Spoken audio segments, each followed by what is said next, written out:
Eu quero trazer à sua consideração agora um daqueles assuntos sobre os quais a Bíblia fala várias vezes. E repetição na Bíblia, segundo os estudiosos, significa ênfase. Por que um assunto é repetido na Bíblia? Porque Deus acha que aquilo é muito importante. Bom, é evidente que a maioria dos crentes não tem ouvido pregações sobre as cidades de refúgio. Elas eram importantes do ponto de vista de Deus, não necessariamente do nosso ponto de vista. Mas Deus, como um Deus Pai, amoroso, misericordioso, valoriza todos os seus filhos, inclusive aqueles que são exceção, por várias razões, inclusive pelas transgressões. O Senhor Jesus disse que um pastor, tendo 100 ovelhas, quando uma se perde, ele larga as 99 juntas no deserto, não é no aprisco não, no deserto, e vai procurar aquela que se extraviou. Isso porque as 99 não se separam. E ele vai procurar aquela uma que se extraviou. Ele tem um amor muito grande por aquela uma que se extraviou e quer fazê-la voltar. Quando consegue, ele volta cheio de júbilo. Assim é o coração de Deus. Eu creio que Deus quer ficar feliz com tanto desviado que existe nesse Brasil. E o Senhor manda buscar as ovelhas perdidas da casa de Israel. Eu tenho tido assim uma predileção no meu coração por tentar atender a este desejo do Senhor. Eu tenho buscado pessoas que estão desviadas, mas é muito crente desviado. E eu sei que muitos estão nos ouvindo sem compromisso com o corpo, estão querendo viver uma vida cristã sem compromisso, não dá certo. Você tem que estar ligado ao corpo do Senhor Jesus. Então, se é o seu caso, tome essa decisão logo e volte-se para o Senhor e assuma o seu lugar no corpo de Cristo. Em Números, no capítulo 35, mais uma vez, Deus volta a falar dessas cidades de refúgio. Vocês vão separar 6 cidades de refúgio, 3 do lado de cá e 3 do lado de lá do Rio Jordão. Aparentemente, era desproporcional. Do lado de cá do Rio Jordão, tinha 9 tribos e meia. A população era muito maior, sem comparação, do que a população do lado de lá. No entanto, 3 cidades para cá e 3 para lá. Era desproporcional aos nossos olhos e pelos nossos critérios, mas não pelos critérios de Deus, porque os critérios de Deus eram geográficos, ou seja, tem que haver uma cidade de refúgio perto de cada cidade, de cada pessoa, para que eles se acolham nessas cidades. Deus fazia questão de que houvesse sempre uma cidade de refúgio relativamente próxima. E deu ainda a liberdade aos israelitas de aumentar esse número. Existem coisas que Deus estabelece fixamente na Bíblia. Em outras coisas, que são muitas, assuntos vários, Deus nos dá a liberdade. E é maravilhoso saber que Deus nos ama e dá essa liberdade. Mas a liberdade traz também consigo a responsabilidade. Por exemplo, Deus não estabelece na Bíblia a frequência da ceia do Senhor. Quantas vezes nós vamos tomar a ceia? Em Israel, eles tomavam a Páscoa uma vez por ano. A maioria das igrejas celebra a ceia do Senhor uma vez por mês. Existem aquelas, inclusive a Igreja Católica, que celebra todo domingo. Qual é a frequência? Deus não estabeleceu, Ele nos delegou este assunto, como tantos outros na Bíblia. As cidades de refúgio, Deus estabeleceu um mínimo de 6 cidades, e os israelitas poderiam aumentar. Não há notícia nem registro histórico que se saiba que os israelitas tenham feito isto, acrescentado outras. E até mesmo essas que Deus designou parece-nos que os israelitas também não deram muita importância. Ou seja, a lei era para ser cumprida, dura lex sed lex, a lei é dura, a lei é cega, olho por olho, dente por dente, vida por vida, matou, tem que morrer. Mas com o tempo, os israelitas foram relaxando no cumprimento da lei. Logo, logo, cada um matava quem queria, do jeito que queria, se podia, claro, se conseguia, e não acontecia nada e ficava por aí de qualquer jeito. O próprio Davi mandou matar o Urias e Deus perdoou, não deixou sem consequência não, mas perdoou o pecado. Deus sempre quer perdoar o pecado. Mas as cidades de refúgio representavam muito.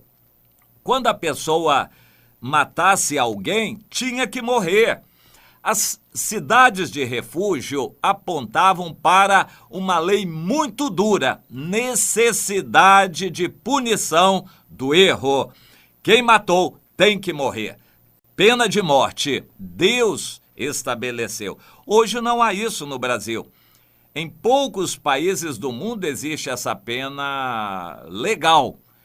Em muitos países se mata, como no Brasil, aos montes, mas ilegalmente. Oficialmente, no Brasil, um adolescente de 17 anos pode matar 50 pessoas, e tem muitos deles que já mataram 50 pessoas, mas ele não pode nem ficar muito preso, e quando completa 18 anos, ele é limpo na sua ficha de tudo e começa, digamos assim, inocente.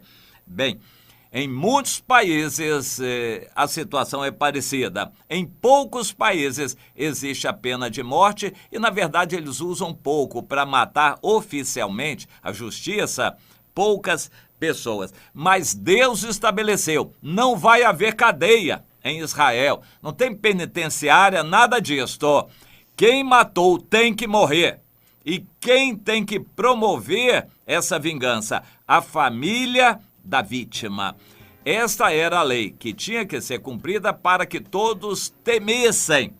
Infelizmente, o povo relaxou, o povo de Israel relaxou também no cumprimento dessa lei e começou a deixar assassinos matando outros e outros, e lá pelas tantas, Israel virou um país em nada diferente dos outros países. A violência se multiplicou. E por quê? O povo não atendeu a esta recomendação de Deus.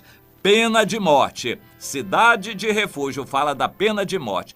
Por quê? Se a pessoa matasse involuntariamente, ela corria para uma cidade de refúgio, explicava o caso e tinha que convencer os anciãos que lideravam a cidade de que ela estava certa, não tinha matado por querer.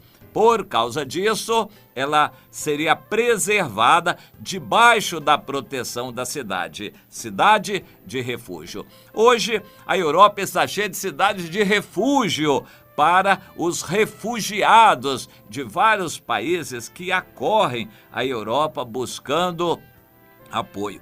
Na verdade, a maioria está realmente fugindo dos seus países, mas na verdade também eles estão querendo morar num lugar melhor, mais calmo, tranquilo, mais rico, de melhores condições, que é a Europa. Cidades de refúgio.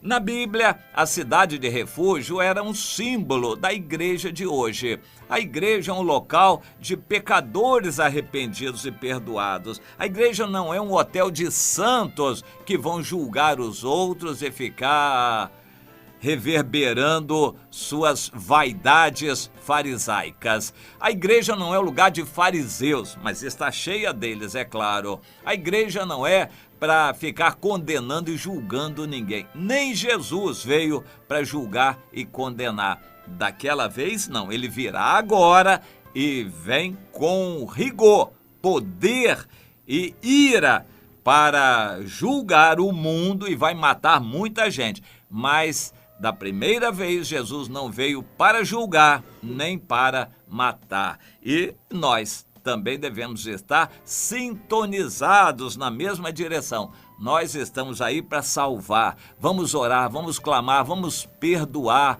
vamos estender a mão, vamos levar o evangelho, pregar, falar com um, com outra. Nada de julgar. Nós não estamos aí para julgar ninguém, nem mesmo um presidente, uma presidente da República. Nós não estamos para julgar, nós estamos para salvar. O Filho do Homem veio salvar. As cidades de refúgio eram cidades para salvação de pessoas que estavam buscando abrigo. Portanto, vamos entender isso, porque Deus deu tanta ênfase às cidades de refúgio. Ele queria enfatizar a pena de morte, a necessidade de vingança. Hoje, Deus quer que entreguemos a Ele a vingança. Nós não podemos matar ninguém e vamos entregar a Deus a vingança, e Ele vai fazer. E como vai fazer? Vingança. Mas para nós, hoje, o ministério é de reconciliação, é de buscar a ovelha perdida, procurar as ovelhas perdidas da casa de Israel, salvar os que estão